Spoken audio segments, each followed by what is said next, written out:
Hey guys, Dazzler Magic here, and I figured I had to make a video while I wait for literally anything at all to happen in the Magic world. There is so much nothing going on, it is amazing. But what is always going on in the Magic world is cool cards for Commander, and that's pretty much what I should have named this series. So this card is a rare from Lorwyn, and it's been reprinted probably about a dozen times. I don't know if that qualifies as unknown, but this does fly under a lot of people's radar.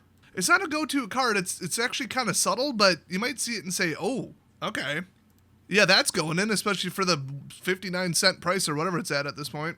You might have already figured out what it is. If you haven't, I'll give you a hint. It's a land. Otherwise, well, if you want to keep thinking, might want to pause it because it's Mosswort Bridge. It's got Hideaway, so this land comes into play tapped. When it does, look at the top 4 cards of your library, remove 1 from the game face down, in other words, exile it, then put the rest on the bottom of your library. Oh, period. I thought it would say in a random order. Okay, the updated official Oracle text on the Gatherer says in a random order. So then, of course, you can tap it for green mana, and then if you pay 1 green and tap it, you may play the removed card without paying its mana cost if creatures you control have total power 10 or greater, which if you're playing green, they do. That's total cumulative power. I mean, 2 plus 3 plus 5, there they are. So it's just a hand-picked free card in mono green, potentially, or mixed, you know, whatever, that you can play mid to late game. I mean, this is almost an auto-include in Commander. So the wild part about this is it's part of a cycle, but the rest of the cycle is kind of crap. I'll show you. Howl-Tooth Hollow, you know what it does. You know, top 4, grab a card, taps for black, comes in tapped, okay, cool. And this one is you may play the card without paying its mana cost if each player has no cards in hand. Each player, all of the players, every single one. So in other words, no. Now, in case you missed it, without paying its mana cost, that's what all 5 of these say.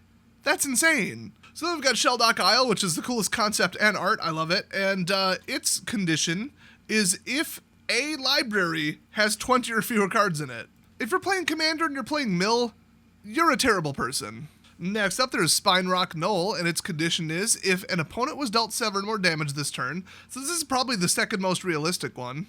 Man, in a red-white equipment deck, I mean, I can think of more, but wow, you could free cast like the biggest equipment that you can pop off the top of your deck without paying its mana cost, guys. Okay, so the final one is Windbrisk Heights. That does look like it would be susceptible to some pretty brisk wins. So its condition is if you attacked with 3 or more creatures this turn, which, yeah, that's doable. So 3 of these are like realistic and 2 of them are complete and utter garbage. And at the time of this recording, all of them are under $1. But I mean, Windbrisk, for example, Commander 2020, 2016, Lorwyn itself, obviously, the Modern Event deck, I say the, like there's only one, Lord of the Rings, Tales of Middle-earth, there's actually one of them in there. We've got From the Vault Realms, which, I mean, $1.79, I'd pick that up. Phyrexia All Will Be One Commander, Commander Legends Battle for Baldur's Gate, and Streets of New Capenna Commander, as well as one of the Secret Lairs. I think the reprint count on Mosswort was even higher, so that's just fantastic that these are available because they're just so cool. So go pick up one of these if you think it'll match one of your decks. And if you think that about the blue one, then look, the Dark Side of the Force gives you powers that some would think are unnatural. And they're right, and you're a dick. But the rest, hey, go for it. So hey, thanks for watching. Check out my other channel.